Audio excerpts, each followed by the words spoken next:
Amidst ongoing negotiations to reach a trade pact, India with the United States, India has formally notified the World Trade Organization of its plans to impose retaliatory tariffs on the United States. And these products are specifically for steel and aluminium. This is in response to the tariffs that Washington levied. Remember, there was the Liberation Day tariffs, and since then, there have been duties that have been imposed on Indian steel and aluminium, something that New Delhi has countered, gone to the WTO.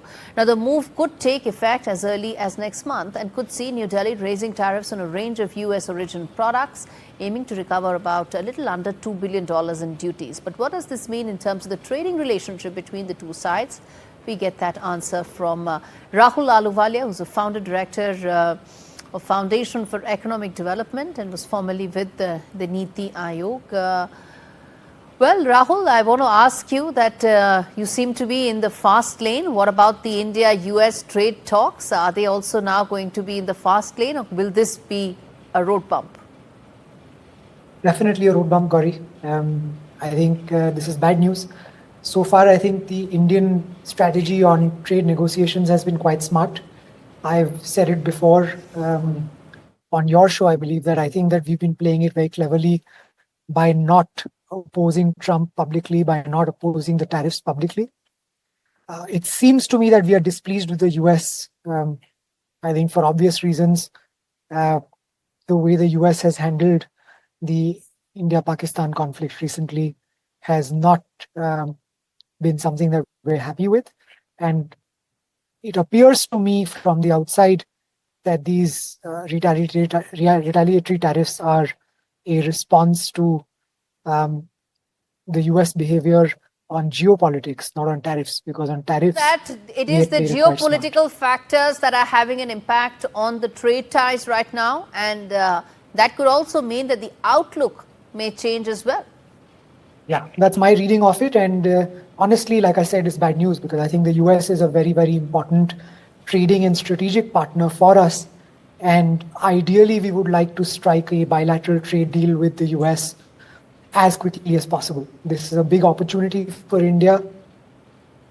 So it's a not so subtle messaging as far as New Delhi is concerned. Not so subtle messaging, given all that happened in this week itself. And also, do you think that this would derail talks? Because, you know, the Trump administration views relationships, all relationships, through the prism of trade, don't they? Economic relations are the gateway to everything else.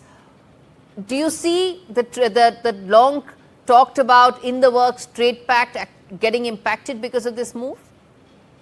I hope it doesn't, right? So I think quite often in trade negotiations, parties take different steps, and hopefully this is just one of those steps that gets taken, which the US and India can shrug off. So the US and China have recently announced a semi-deal, even though China had levied substantial retaliatory tariffs against the US. So I'm hoping that this will not be a problem.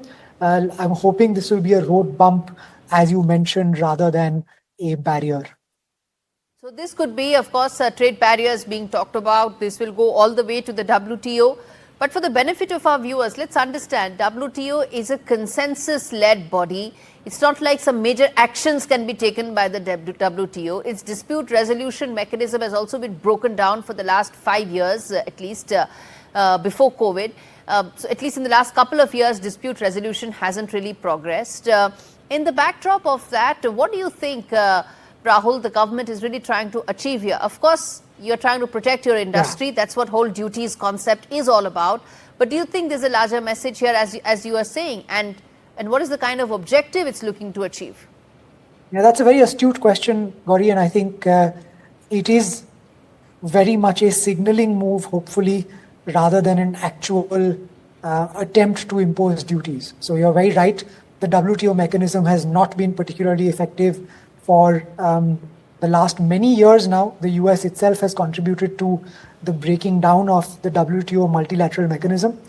And any action being taken via the WTO is hopefully just a signal that India is displeased. India does not appreciate the way the US has sort of behaved in the recent conflict. And I think it would be great if both sides leave it at that and continue to negotiate a bilateral treaty that is beneficial to both parties. All right, let's leave it there, Rahul. Thanks much for joining us on a story that has many legs. One being economy, the other being the political messaging that is there. All of that, of course, weaving into the India-US relationship. It's strong, it's robust. Trade ties are strong, they are being discussed. But what happens in the wake of these measures that have been taken? This could just be signaling by India, but it may have an impact on trade talks that are ongoing.